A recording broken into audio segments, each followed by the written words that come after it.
A Halloween Story, The Magical Teapot. Once upon a time, in the whimsical town of Treetop Hollow, where the trees grew tall and thick, their branches intertwining like a giant green tapestry, there lived a curious young girl named Clara.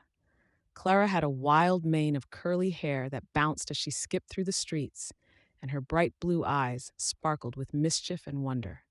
She loved exploring the woods that surrounded Treetop Hollow, especially during the fall when the leaves turned into a vibrant palette of reds, oranges, and yellows. As Halloween approached, Clara could feel the excitement in the air. The townsfolk decorated their homes with cobwebs and jack-o'-lanterns, while children practiced their spooky costumes: ghosts made from old sheets, witches with pointy hats, and even a few brave knights in shining armor. But what Clara looked forward to most was her grandmother's famous Halloween tea party, held every year on the night of October 31st. Clara's grandmother, known affectionately as Granny Hazel, was no ordinary grandmother.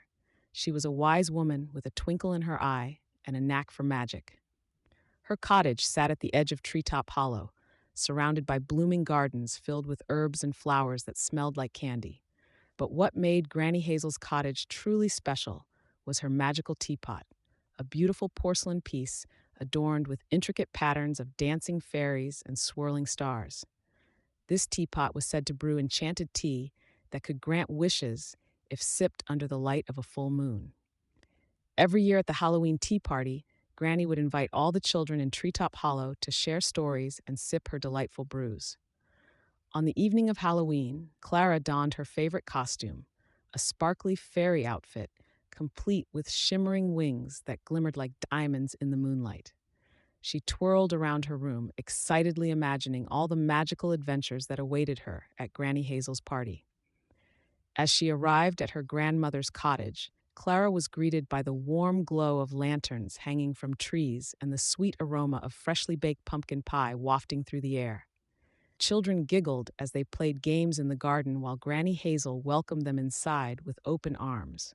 "Welcome, my little adventurers," she exclaimed, her voice warm like a cozy blanket.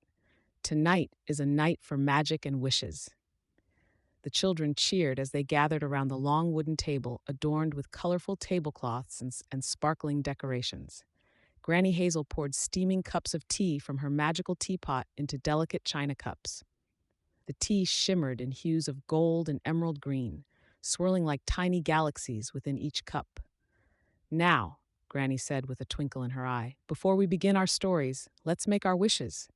Remember to whisper them to your cup before taking a sip." One by one, each child closed their eyes tightly and whispered their wishes into their cups. Clara wished for an adventure beyond her wildest dreams, something magical that would fill her heart with joy. As they sipped their tea, something extraordinary happened. The room filled with sparkling lights that danced around them like fireflies on a summer evening.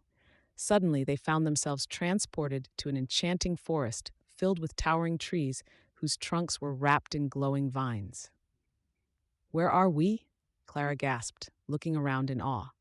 "This is the Enchanted Grove," Granny Hazel announced with delight. "A magical place where wishes come alive." The children squealed with excitement as they explored their new surroundings. The air was filled with laughter and wonder as they discovered talking animals, friendly rabbits wearing tiny waistcoats, and wise owls perched on branches sharing riddles. "Come play with us," called out a rabbit named Oliver, his floppy ears bouncing as he hopped closer. "We're having a treasure hunt."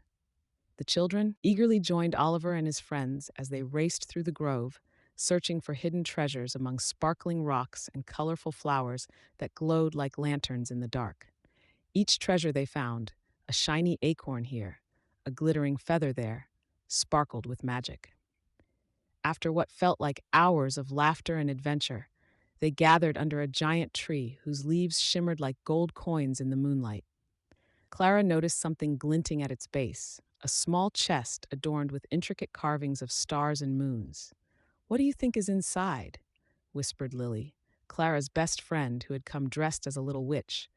"Let's find out," Clara replied excitedly. With bated breath, they opened the chest to reveal an assortment of magical items: glowing crystals that hummed softly when touched, tiny bottles filled with swirling colors that changed hue depending on how you held them, and most importantly, a shimmering key made of silver. This key must unlock something special, Oliver exclaimed as he examined it closely. Intrigued by their discovery, they set off deeper into the grove to find what secrets awaited them. As they wandered further into this magical realm filled with twinkling lights and soft whispers of wind through leaves, they stumbled upon an ancient door nestled between two enormous trees. The door was covered in vines and flowers that seemed to pulse with life. Clara stepped forward boldly and inserted the shimmering key into its lock. With a soft click, the door creaked open to reveal an even more fantastical world beyond, a land where candy grew on trees and rivers flowed with chocolate. "Welcome to Sweetopia," announced a cheerful voice from within. A plump fairy named Lolly floated out from behind the door, her wings sparkling like sugar crystals. "Here in Sweetopia," Lolly explained while twirling gracefully in midair, "every wish can be fulfilled. What do you wish for?" The children exchanged excited glances before Clara spoke up. "We wish for endless fun and adventure." With a wave of Lolly's wand made of candy cane, colorful lights erupted around them. Suddenly, they were surrounded by giant lollipops swaying gently in the breeze and marshmallow clouds floating overhead. They bounced on fluffy cotton candy hills and slid down rivers of chocolate syrup that sparkled under rainbow waterfalls. Laughter filled Sweetopia as they played games, catching gummy bears that bounced away or racing each other on licorice racetracks. Time seemed to stand still as they indulged in every sweet treat imaginable until their hearts felt full of joy. But soon enough, Clara noticed something strange. The sky began to darken as clouds rolled in unexpectedly. The cheerful laughter faded slightly as everyone looked up worriedly. "What's happening?" asked Lily nervously. Lolly fluttered closer to them. "Oh dear, it seems we've overstayed our welcome. Sweetopia has its limits. We must return before it disappears." Realizing it was time to go back home to Treetop Hollow before Halloween ended completely, Clara felt a twinge of sadness, but also excitement for all they had experienced together. "Thank you for this amazing adventure," she called out to Lolly as they hurried back toward the ancient door. With one last wave from Lolly's wand, they felt themselves being lifted gently off their feet as colorful lights swirled around them once more. In an instant, whoosh! They found themselves back at Granny Hazel's cozy cottage, just as she finished pouring another round of tea. "Welcome back," she said cheerfully, without missing a beat. "How was your adventure?" Clara beamed at her grandmother, while recounting every detail: the treasures found in Enchanted Grove and their delightful time spent in Sweetopia, filled with laughter and magic. As the clock struck midnight outside under twinkling stars overhead, the children realized how special this Halloween had been, not just because of wishes granted, but also because of friendship shared along their journey together. And so every year after that Halloween became more than just costumes or candy. It transformed into an annual celebration filled not only with wishes, but also gratitude for friendship, a tradition cherished by all who called Treetop Hollow home.